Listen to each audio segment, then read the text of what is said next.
In the latest issue of BRM, I've shown you how I've built a grounded van body using a dipole model as the basis for my project. But obviously, I left it at the stage where the model had been built, but there's still quite a lot of work to do to produce the scene you see here. In fact, there's as much work producing this scene as there was building the original grounded van body. So, what happened after I'd stopped photographing? Well, what we start with is I've made a little baseboard out of a piece of MDF. Now, I do this just because I need something to photograph and I'm not setting this in a layout. Normally, you would set this in a layout, but I still do everything that you would do for a layout on my little bit of MDF.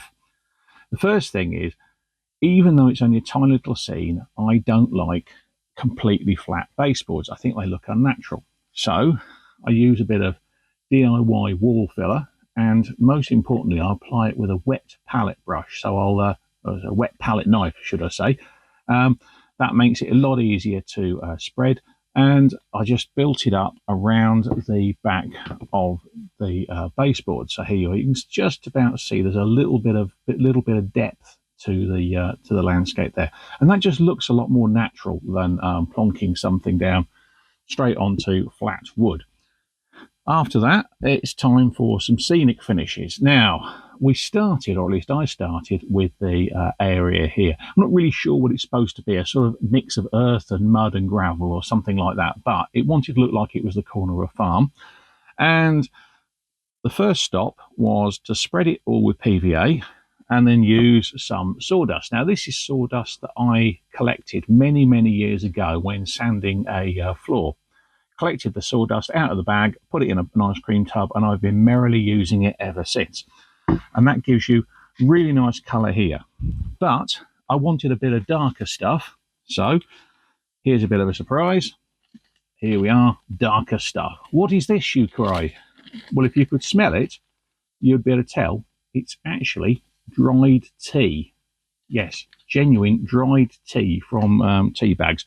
Basically, empty out your tea bags and dry them in an oven, and you get a rather useful dark brown. Now, when I put this on there, I put it around the edge so that you started with the light stuff and worked backwards towards the edge where it would be muddier and browner and that sort of thing. But I sprayed it with water mixed with a little bit of washing up liquid, and then put some watered down PVA in there, and that's mixed the colours really nicely. There's no paint on here at all. It's all just down to the materials themselves. So the darkness of the tea has leached out in the same way it does in your teapot, and it has given a little bit of colour to the rest of it.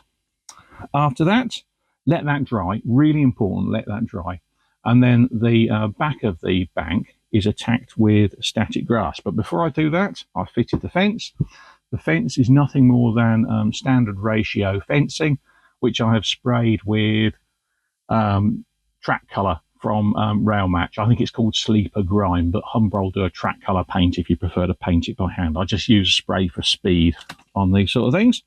That's fixed down into holes, and you can't see them, but there are holes drilled under all the big posts. Now, once I've done that, it's a case of static grass goes on. Again, let the fence dry, make sure the fence is completely glue-free, otherwise the grass sticks to the fence. Static grass on there, and then let that dry a little bit, bit of hairspray on it, and a sprinkle from my pots of scatter material.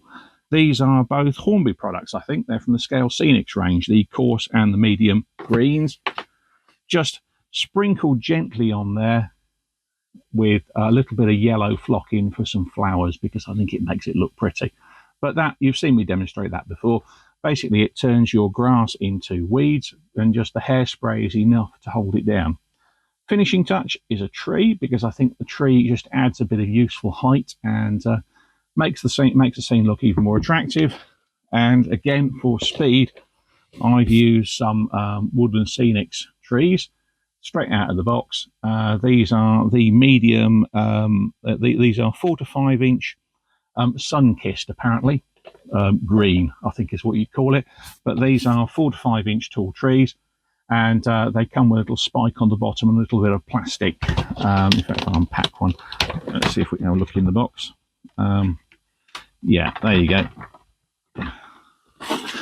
You get a spike on the bottom which goes into a hole, or if you prefer, you can there is a sort of plastic tree root that fits on the bottom, but I'll be honest, I much prefer to bury the bottom of the tree into some hole drilled into the baseboard.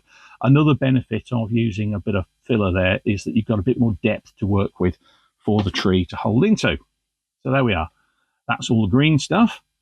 Now, before I've started work on this, of course, you'll have noticed that the building has been painted, and it's not a particularly difficult job to paint this thing. In this case, I've used acrylics, so I've used some weathered wood from the Life Colour range for the wooden parts, and then I have used some dust and rust, so some rust colours on the roof. Again, I've used the Life Colour range because they're quick and easy.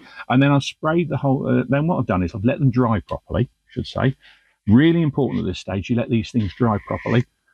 And then I have sprayed them with hairspray. Used quite a lot of hairspray in this model.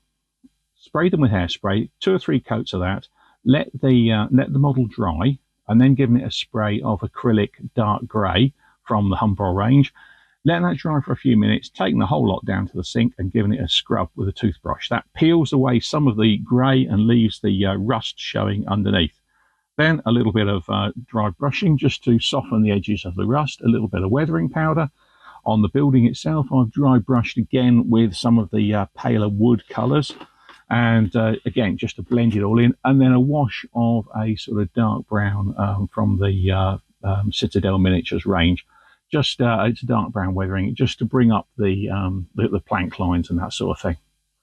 After that, it's just finishing touches. It bits around the edge, and it's the bits around the edge that bring life to the scene. Now, all of these bits are commercial because, again, I was having to work fairly quickly, and so we start off with a nice workbench around the side, and that comes from the Scale Model Scenery range. It goes together quite nicely. It comes complete with a little vise on there, which I quite like, and it's also been decorated with laser cut tools from the same range. They're very small, very fiddly, but a little bit of paint on them, and again, you just get that little bit of life in the range. And I've tried to put them as though they've just been dumped in place. There is an anvil. Now, I've always wanted to have an anvil in a model, and I was really chuffed to get an anvil from West Hill Wagon Works. It's a 3D printed. It's a 3D printed item, suitable for dropping on road runners, and also, more importantly, putting outside your grounded van body, because I'm assuming this is some sort of farm workshop. Again, just Revel number 9, which is a sort of dark grey blacky paint, and then more track colour on the bottom there, and a hammer from the same range sitting there. Moving to the other end, we've got a couple of ratio oil drums. Oil drums are funny things in that people tend to sprinkle them over layouts where they're not really wanted. You don't tend to find oil drums in the back garden, in most people's back garden, unless they've been converted into a barbecue, because they're big, heavy things, and they are really quite big. But on a farm, around a workshop, that sort of thing, yeah, anywhere they use oil and machinery, oil drums are very welcome, and they do make excellent little additions to the scene. The ratio kit comes as 2 halves. You can't see there because I've sort of covered the join line, but there's half of one because I had, for some reason, I had half an oil drum left on the sprue, so I've partly buried it in static grass around it.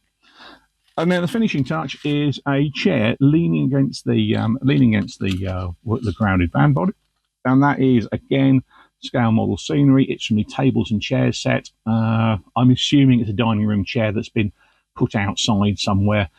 Let's be honest, it's the sort of thing you would find cluttering around a farm, but although it wasn't designed for that, it works very nicely in this scene. So there you are. The whole scene took me a few hours to do, but it was really pleasant work. It's all stuff sat at the workbench, and just sitting there painting things. The scene itself isn't very big, so you could easily fit this into a corner of a layout, but it brings a load of life to the scene. I'm very pleased with it. Hope you like that. Hope that has helped you understand how I've put together this scene and inspired you to have a go yourself. Happy modelling.